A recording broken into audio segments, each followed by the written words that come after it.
আসসালামু আলাইকুম everyone. SSC ফিজিক্সের গতি অধ্যায়ে তোমাদের সবাইকে স্বাগত জানাচ্ছি।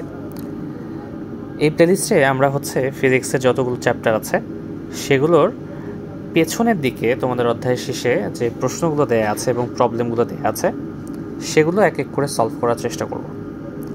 তো আজকে আমরা গতি অধ্যায়টি বাছাই করেছি।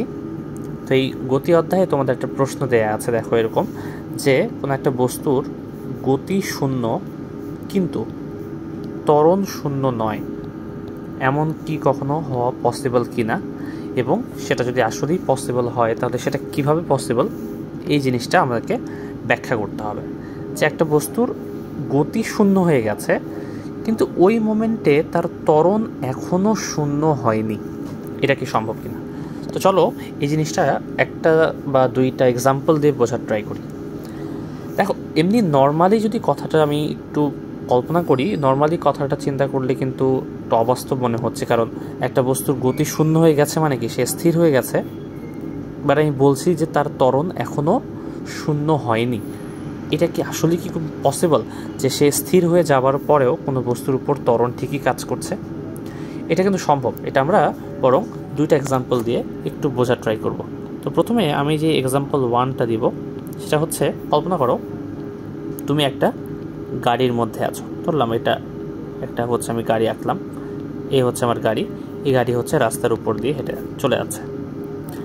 তো এখন এই যে গাড়িটি যাচ্ছে, আমি কল্পনা করলাম এই গাড়িটির আদি বেগ 5 মিটার পার সেকেন্ড, এবং এই গাড়িটির উপরে কল্পনা করো তুমি বিপরীত দিক থেকে একটা বল প্রয়োগ করছো, যার কারণে তার মধ্যে একটা ঋণাত্মক ত্বরণ বা মন্দন কাজ করছে।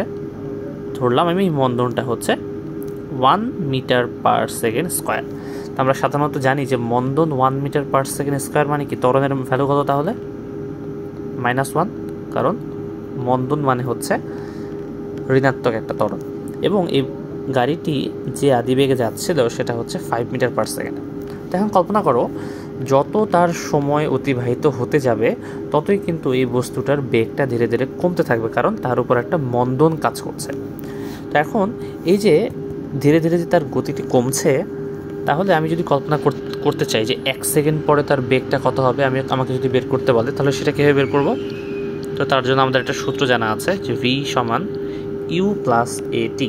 তো 1 সেকেন্ড পরে কল্পনা করো 1 সেকেন্ড পরে যদি আমি হিসাব করি বেগটা কত, v = u কত ছিল 5, a তোমার 1, আর 1 সেকেন্ড পরে তাহলে এটা হয়ে যাবে আমার 4।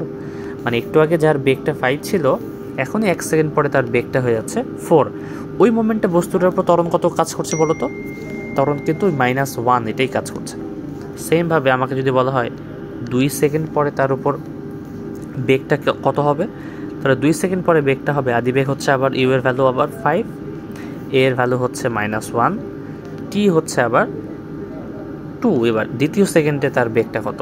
দ্বিতীয় সেকেন্ডে আমরা বেগটা দেখছি 3। এভাবে করে তুমি যদি 2 সেকেন্ড, 3 সেকেন্ড, 4 সেকেন্ড এবং ফাইনালি যদি পঞ্চম সেকেন্ডে বস্তুটির বেগটা নির্ণয় করো, তাহলে দেখবে বস্তুটির বেগটা আসবে v = ইউ কত ছিল? ইউ ছিল 5, আর এ ছিল কত? এ ছিল -1, আর টি ছিল 5 সেকেন্ডে। আমি 5 সেকেন্ড পরে তার বেগটা বের করতে আছি, তাহলে টি আবার 5, তাহলে আলটিমেটলি আসবে কত? 0।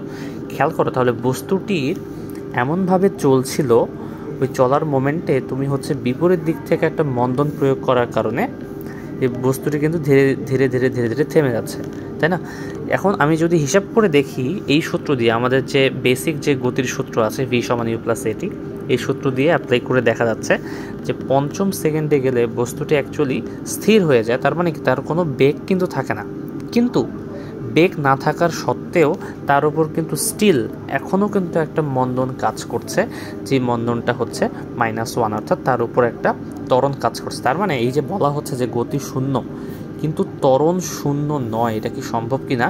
এটা কিন্তু সম্ভব। এটা আমরা এভাবেই প্রমাণ করে দেখালাম যে একটা বস্তুর উপরে ধীরে ধীরে ধীরে ধীরে বেগ কমতে কমতে কোনো একটা পর্যায়ে যদি বেগ একেবারেই শূন্য হয়ে যায়, ওই মোমেন্টেও কিন্তু তার উপর ত্বরণ থাকতে পারে, যে ত্বরণটা অ্যাকচুয়ালি মন্দন হিসেবে কাজ করতে পারে, এবং সেটা আমরা এই এক্সাম্পলের মধ্যে দেখলাম। দেখো, এটা তো একটা আমি জাস্ট এমনি র্যান্ডম একটা উদাহরণ দিলাম। আরও একটা খুবই সুন্দর একটা এক্সাম্পল দেওয়া যায়।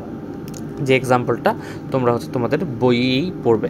দেখো, একটা বস্তুকে আমি যদি বলি যে আমি একটা বস্তুকে হচ্ছে নিচ থেকে একটা বস্তুকে আমি উপরের দিকে ছুঁড়ে মারবো, কল্পনা করো একটা বস্তুকে তুমি নিচ থেকে উপরের দিকে ছুঁড়ে মারছো।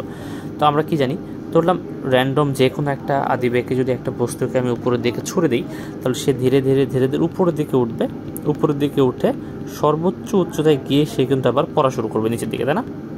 এখন যত হচ্ছে উপরের দিকে উঠি না কেন, এই যে বস্তুটার উপর শুধুমাত্র একটাই মাত্র ত্বরণ কাজ করে, যে ত্বরণটাকে আমরা কি বলি, জি বা হচ্ছে অভিকর্ষ ত্বরণ, আমরা বলি অভিকর্ষ ত্বরণ। তার মানে এই বস্তুটার উপরে অভিকর্ষ ত্বরণ কাজ করছে। এখন যত তোমার সময় পার হবে, একটা বস্তুকে যদি আমি খাড়া উপর দিকে নিক্ষেপ করি, তাহলে ধীরে ধীরে উপরের দিকে উঠতে উঠতে তার কিন্তু এক পর্যায়ে বেগের ভ্যালুটা কত হয়ে যাবে, 0 হয়ে যাবে, তাই না? সর্বোচ্চ উচ্চতায় যখন সে সর্বোচ্চ উচ্চতায় পৌঁছে যাবে বস্তুটি, তখন এই বস্তুটার বেগ কিন্তু 0 হয়ে যাচ্ছে। বস্তুটির বেগ যখন 0 হয়ে যাচ্ছে, বলো তো তখন তার উপর ত্বরণ কত? বস্তুটির এই মোমেন্টে তার উপর ত্বরণ যেটা কাজ করছে সেটা কিন্তু স্টিল অভিকর্ষ ত্বরণের সমান। কারণ কি, একটা বস্তুর উপরে সে উপরে নিচে যেখানেই থাকুক না কেন, পৃথিবী তাকে কিন্তু অভিকর্ষ ত্বরণই কিন্তু টানবে। তার মানে যখন বস্তুটা এই জায়গায় ছিল তখনও তার উপর ত্বরণ কাজ করছিল, বস্তুটা যখন সর্বোচ্চ উচ্চতায় অর্থাৎ তার বেগ যখন 0 হয়ে গেছে, ওই মোমেন্টেও তার উপর কিন্তু একটা অভিকর্ষ ত্বরণ কাজ করছে। তার মানে এই পজিশনটাতে, এই পজিশনটাতে যখন সে সর্বোচ্চ উচ্চতায় আছে, তখন তার গতি কিন্তু 0, সে কিন্তু শেষ বেগ 0 হয়ে গেছে, বাট তার ত্বরণ কিন্তু এখনও 0 হয়নি, অর্থাৎ তার উপর স্টিল অভিকর্ষ ত্বরণ এই জিনিসটা কাজ করছে। তো একটু আগে হচ্ছে আমরা একটা গাড়ি দিয়ে উদাহরণ দেখলাম, যেটা সমতলে বস্তুর ক্ষেত্রে প্রযোজ্য, এবং এখন আমরা হচ্ছে একটা পরন্ত বস্তু বলবো না, উপরের দিকে নিক্ষিপ্ত বস্তুর ক্ষেত্রে আমরা একটা উদাহরণ দেখলাম, এবং দুই ক্ষেত্রেই কিন্তু এটা প্রযোজ্য যে একটা বস্তু কোনো একটা নির্দিষ্ট মোমেন্টে তার বেগটা 0 হয়ে গেলেও সেই মোমেন্টে কিন্তু তার উপর ত্বরণ কাজ করতে পারে। তো আশা করি বুঝতে পারা গেছে যে গতি 0 হলেও কি ত্বরণ 0 হওয়া সম্ভব না, বা নাও হতে পারে ত্বরণ 0, এটা কি হওয়া পসিবল কিনা, এটা আসলেই হওয়া পসিবল, এবং সেটা তোমরা চাইলে এইভাবে উদাহরণ দিয়ে ব্যাখ্যা করতে পারো। তো আশা করি বুঝতে পারা গেছে। পরবর্তী দিন আমরা অন্য কোনো কোয়েশ্চেন নিয়ে আলোচনা করব। আসসালামু আলাইকুম।